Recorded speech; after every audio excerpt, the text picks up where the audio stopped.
Healthy plants need healthy soil for healthy growth. To be able to precisely absorb what plants need, the soil needs to contain minerals and the necessary soil life.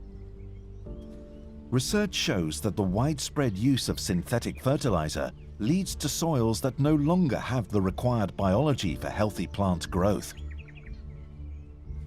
Fertilizer comes from a time in which there was no understanding of the long-term effects on the soil. For farmers, fertilizer was a miracle. The harvests doubled, and growers were able to provide the required food for a growing population. But now, after years of using synthetic fertilizers, the effects on soil quality are apparent. Increasingly, it is seen that fewer nutritional minerals remain in the soil, resulting in plants that quickly become weak and diseased. They are no longer protected by bacteria and fungi, but instead are attacked by them. As well as this, using fertilizer means that these days, farmers need to plow deeper as the ground becomes quickly compacted. This is a costly business for farmers and is disastrous for the soil. There is a better way. It is not widely known, but the roots of plants are able to develop more easily in an environment rich in old roots. Here you can see the current plowing method, in which the soil is turned to 25 centimeters. This means that the plant really struggles to reach the thousands of passageways that other plants have created with their roots. They often don't even reach through the plow pan, which is caused by plowing the land with heavy machinery. A surface cultivation method can offer a solution to this. This shallow soil processing means that the roots are quickly able to access the passageways left by decomposing roots. In this situation, they only have to work really hard once they reach the extremities of the passageways. This means that they can root deeper year after year and ensures that there is even more soil and water available for growth. Dealing with diseases by spraying does little more than suppress symptoms. A healthy plant is able to keep most plant diseases out. In response to the negative effects of using fertilizers, pesticides are used to save the harvest. The conclusion we can draw is that plants that are only given fertilizer will ultimately always become diseased. Fertilizer is the direct cause of the use of most pesticides.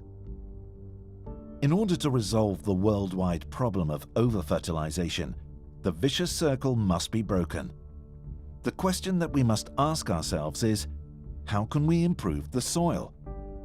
The answer is surprisingly simple, but requires some explanation.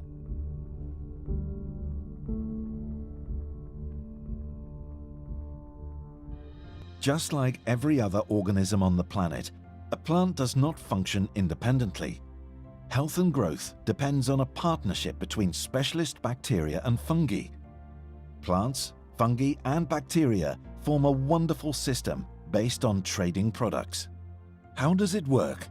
Fungi and bacteria supply nutrients from the soil that would otherwise be hard to reach. In exchange for this, plants supply sugars in the form of glucose. To explain this system, we will explain bacteria and fungi separately.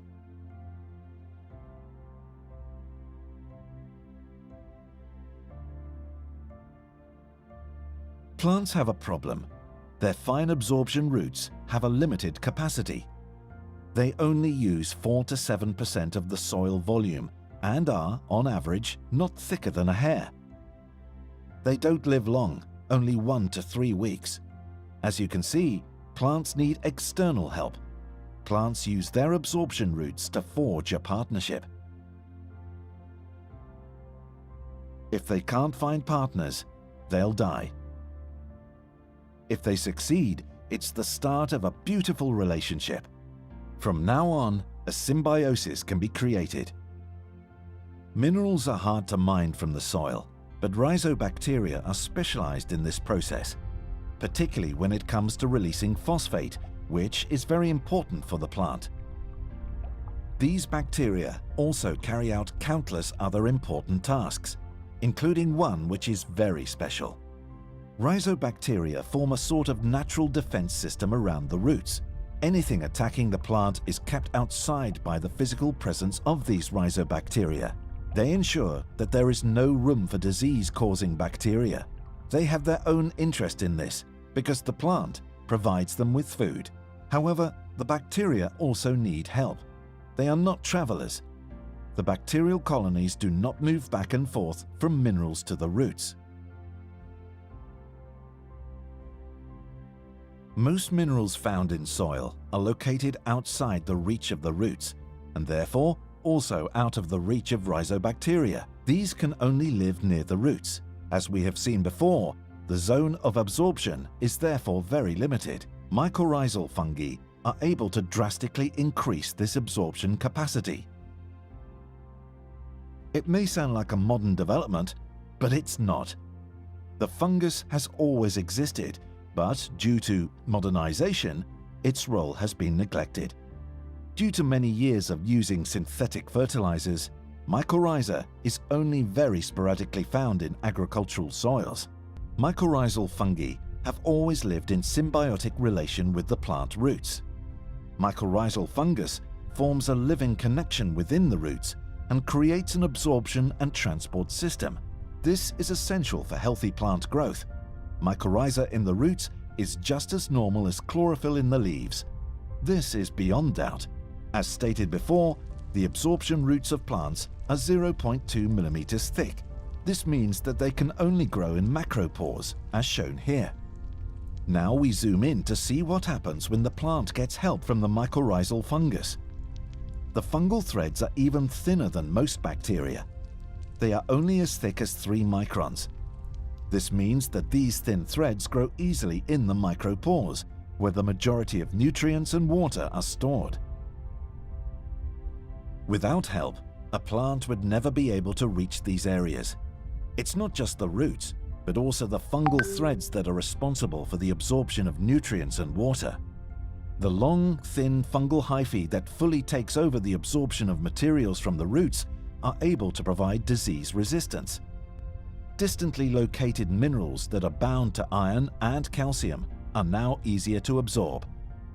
These fine threads or hyphae can easily be a kilometer long in just 1 teaspoon of soil. Mycorrhizal fungi cause absorption capacity to be 7 times higher in average. This means that growing can be done with less water and that weeds have far less chance to thrive due to competition for space. The benefit to the fungi is the glucose produced by the plants.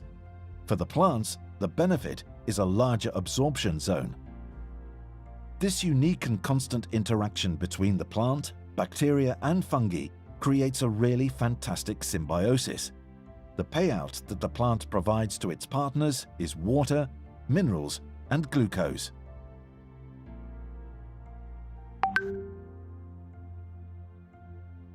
The partnership between soil and roots requires healthy soil biology. Healthy soil contains organic matter from dead leaves, dead roots, and dead animals. This dead organic matter is broken down in nature by soil life to become humus. This creates a great deal of food for soil life, and the soil retains plenty of CO2. Years of using fertilizer has caused the humus to disappear from agricultural land. You could think of humus as the battery of the soil. It's where the energy is stored, the energy that the soil life needs to do its work. Without the humus, it is almost impossible to achieve natural soil recovery. It has long been thought that nitrogen fertilizer stimulates the soil life as more bacteria are able to grow. But to maintain their carbon-nitrogen balance, they are compelled to consume more organic material, which then enters the atmosphere as CO2. The symbiosis between plant, fungi and bacteria is not only a great partnership, it is absolutely vital.